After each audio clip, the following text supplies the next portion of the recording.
Assalamu alaikum wa rahmatullahi wa barakatuh. Welcome to lesson 24 in Hadith. As we go through Saheeh alBukhari, but this is also the final episode in the short series that began many months ago. Very quickly put together, but inshallah to benefit and from the blessings of this great book. This book that Imam Bukhari, he went through such hard efforts to collect. He traveled as well, a time when traveling was a hardship. He sat with those scholars who learned and memorized and taught from whatever they heard about the Prophet ﷺ. So it's all about the Prophet, his actions, his sayings. So we ask Allah to reward Imam Bukhari upon what he has accomplished and what he's left for us. It's a great treasure. These treasures that over 200 commentaries on this collection, which with the strictest conditions to accept a hadith that he heard before he put it in. That's why it's one of the soundest collections. So we ask Allah that we benefit from it, and we end in a good note. Inshallah, to move on to a new series on a new topic. So in this final session is also about Kitab Tawheed, the last book, which is about the oneness of Allah, the uniqueness of Allah subhanahu wa ta'ala. Alhamdulillah Rabbil Alameen wa afdalu salati wa tamu taslim ala Sayyidina Muhammad wa ala alihi wa sahbihi ajma'in wa ba'd. So we continue in Sayyid Bukhari, and we're looking at 3 hadiths today in this final session, this final episode of the series. And it's about the oneness of Allah subhanahu wa ta'ala, the uniqueness of Allah subhanahu wa ta'ala in His essence, in His attributes, in His actions. So there's nothing similar to Allah. Forget about creation. We talk about even in what our minds can conjure, what manifestation can come in our minds about Allah subhanahu wa ta'ala, some thoughts. Allah, there's nothing similar to Him. We cannot even think about Allah subhanahu wa ta'ala. We cannot grasp and fathom about Allah subhanahu wa ta'ala. So we begin with the first hadith. Bab qawli Allah ta'ala, inna Allah yumsiku samawati wal arda an tazula. That undoubtedly Allah holds back the sky and the earth from leaving its existing condition. And if they were to leave their existing condition, there'll be no one to hold it back except He, as the ayah continues in the Qur'an about it. So Allah subhanahu wa ta'ala, everything runs by Him, through Him, every moment is executed by Him, every action, everything's to do with Him. He is the fa'il, the doer, everything runs through Him. It's not like how the philosophers, they claim that Allah subhanahu wa ta'ala, He created and then He left it in motion. So it's like He was negligent of it, He disregarded it, and He left it in motion, and it's like He left some power with it. But Allah subhanahu wa ta'ala does not share His power with anything or anyone. Allah is the only source of power, and every moment, everything, we can't fathom how Allah does everything and does all these things, but Allah executes it, and the time when He's decreed it, and it happens, and He's given permission. Nothing can move, nothing can change from one state to another except through His permission, and it is He who makes it happen. So this is a hadith بسنادنا المتصلين مشايخنا جزاهم الله خير للإمام بخاري في صحيحه أنه قال حدثنا موسى قال حدثنا أبو أوانا عن الأعمش عن إبراهيم عن القمة عن عبد الله قال جاء حبر إلى رسول الله صلى الله عليه وسلم. A rabbi came to the Prophet صلى الله عليه وسلم and he said, Ya Muhammad, O Muhammad صلى الله عليه وسلم, إن الله يضع السماء على إصبع. Indeed, Allah has placed, He's put the earth, the sky on a finger. وَالْأَرْضَ عَلَى إِصْبَعٍ, and the earth on a finger. وَالْجِبَالَ عَلَى إِصْبَعٍ, and the mountains on a finger. وَالشَّجَرَ وَالْأَنْهَارَ عَلى إِصْبَعٍ, and the trees and the rivers upon a finger. وَسَائِرُ الْخَلْقِ عَلى إِصْبَعٍ, and all of creation on a finger. ثُمَّ يَقُولُ بِيَدِهِ, and then he says through his hands, أَنَا الْمَلِكُ, I am the king. So Prophet ﷺ, فَضَحِكَ رَسُولُ اللَّهِ ﷺ, he smiled. He smiled at that level of intelligence of this person who was trying to estimate about Allah subhanahu wa ta'ala. وقال, and he said, وَمَا قَدَرُ اللَّهَ حَقَّ قَدْرِهِ. So no just estimate have they made about Allah subhanahu wa ta'ala, no, as is due to Him. We cannot estimate about Allah subhanahu wa ta'ala. We cannot think, we cannot concoct in our minds about Allah subhanahu wa ta'ala, about how He's similar to things, how He does things, and any kind of similarity to what we see in creation. So this is beyond us. It's all summarized in Surah Al-Ikhlas in Qul Huwallahu Ahad, Allahu Samad, Lam Yalid Walam Yulad Walam Yakul Lahu Kufuwan Ahad, and there's none like him, like Walam Yakul Lahu Kufuwan Ahad. There's nothing like Allah, nothing similar to him. He is the one. So that's the first hadith, and this is about Allah subhanahu wa ta'ala, that uniqueness of Allah subhanahu wa ta'ala, that greatness of Allah subhanahu wa ta'ala. It's great that we're finishing it off on about Allah as well in this last kitab, how Imam Bukhari, through his logic, how we put that together, that now we, in the end, it's all about Allah subhanahu wa ta'ala, and about beliefs about Allah subhanahu wa ta'ala, because that's what matters, our beliefs to be right about Allah Azza wa Jal. So we continue, and in here we say, the ayah comes, Inna Allah yumsiku, Allah, He holds back, He grasps. So grasping something, and then the rabbi is saying yada'u, yumsiku, and yada'u, two verbs. One means to place, it's like you place it and then Allah set it in motion. There's different things. To grasp it, to hold it is something different as well. Allah is in control of the whole thing, and everything happens by Him, through Him. To place something is like you put something somewhere, and then it's going to go into by itself or something. So there's difference in the verbs used as well. They all have meanings as well. Bab ذكر النبي صلى الله عليه وسلم وروايته عن ربه. So the Prophet صلى الله عليه وسلم is mentioning and his narrating from his Rabb.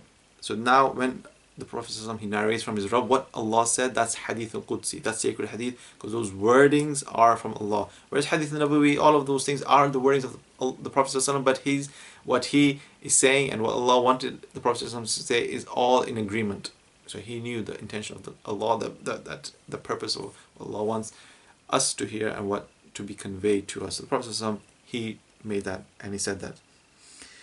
وعنه بقال حدثني محمد ابن عبد الرحيم قال حدثنا أبو زيد سعيد ابن ربيع الهروي قال حدثنا شعبة عن قتادة عن أنس رضي الله عنه عن النبي صلى الله عليه وسلم يرويه عن ربه قال. So Anas رضي الله عنه narrates that the Prophet ﷺ narrated from his Rabb.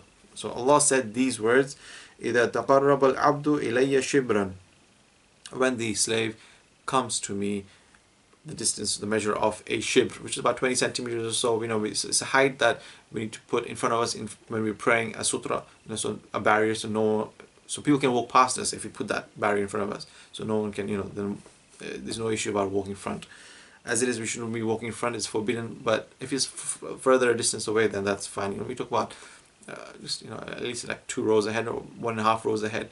If someone walks past, that's fine. But if it's before, that's where you should prevent the person from walking past you. But you put a sutra there. If you put a sutra there, if you haven't put a sutra there, then people walk. How would they know that you're praying or something? They can just walk past you. So as long as you put the thing there, the sutra, you stop them. At least you've taken the step as well. So when the slave comes to me, the distance of a shibr, of 20 centimeters or so, تقربت إليه ذراعا. So Allah comes to him the measure of an arm's length, ذراعا, which is like 3 times more. وإذا تقرب مني ذراعا, and when the slave comes to me, the length of an arm's length, تقربت منه باعا, I go to him a ba'an, which is 2 arms length plus the shoulder distance. You can see, so I'm putting my from tip to tip, from my arms, how I've spread them out. Again, like more or less 3 times. So here, Allah subhanahu wa ta'ala, He's eager to reward us. He's eager to accept our du'as. Before we even say a du'a, it just comes, before we raise our hands, Allah subhanahu wa ta'ala has accepted the du'a. He's eager to reward us with goodness. So we should have good hopes, and those things that pleases Allah, we should be regular in it, we should perform it, and be people of actions and people of deeds. So this is joyous to hear about Allah subhanahu wa ta'ala coming closer to us in terms of how He accepts our deeds, and He grants us tawfiq, He grants us acceptance and success. And then the final hadith, باب قراءة الفاجر والمنافق وأصواتهم وتلاوتهم لا تجاوزوا حناجرهم.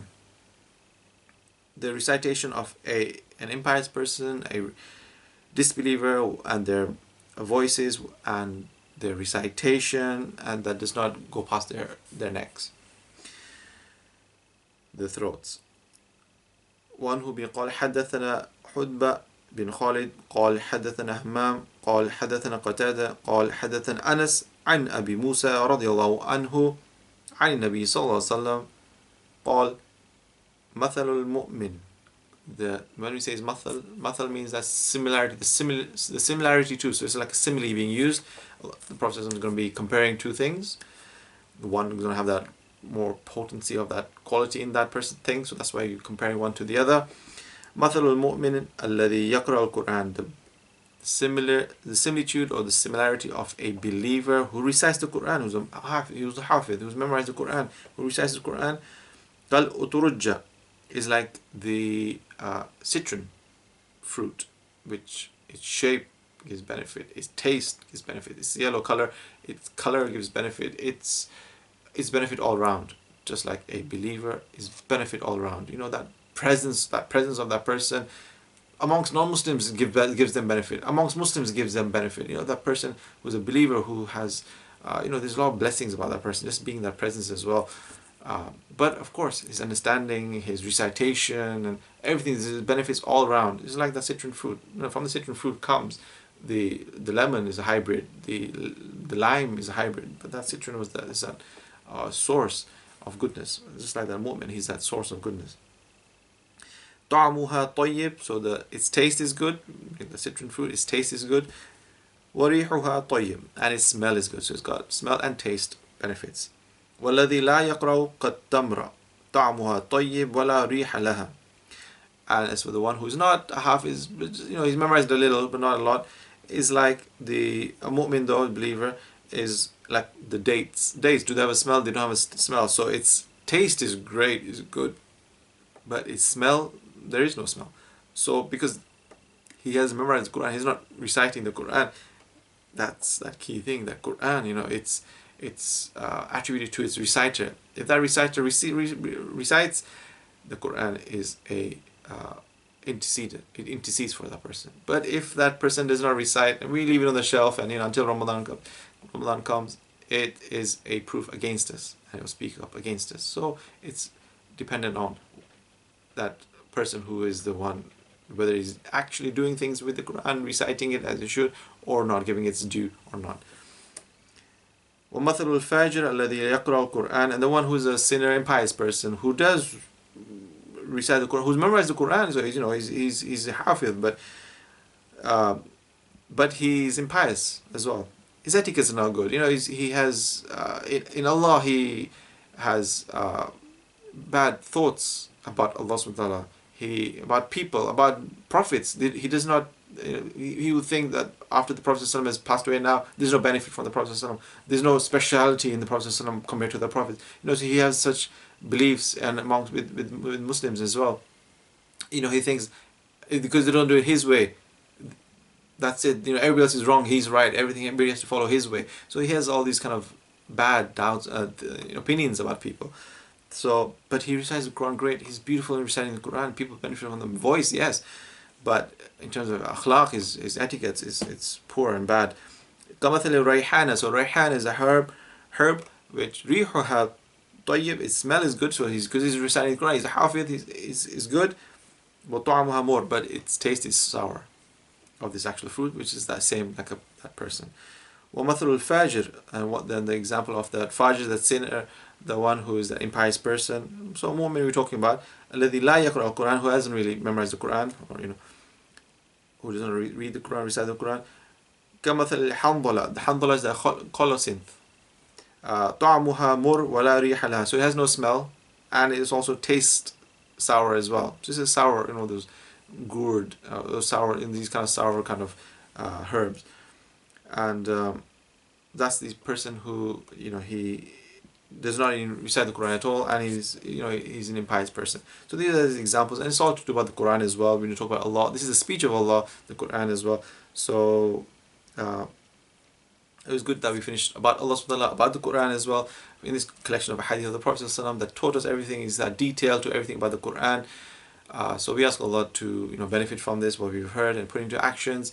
Inshallah, another series will start soon, and we ask Allah to reward and accept Imam Bukhari, forgive him and have mercy on him, and raise his ranks in Jannah, and that we benefit from this great piece of work that he's left behind for us. And inshallah, catch me next time in another series, and inshallah the other episodes are currently running as well. وصلى الله على سيدنا محمد وعلى آله وصحبه وبارك وسلم.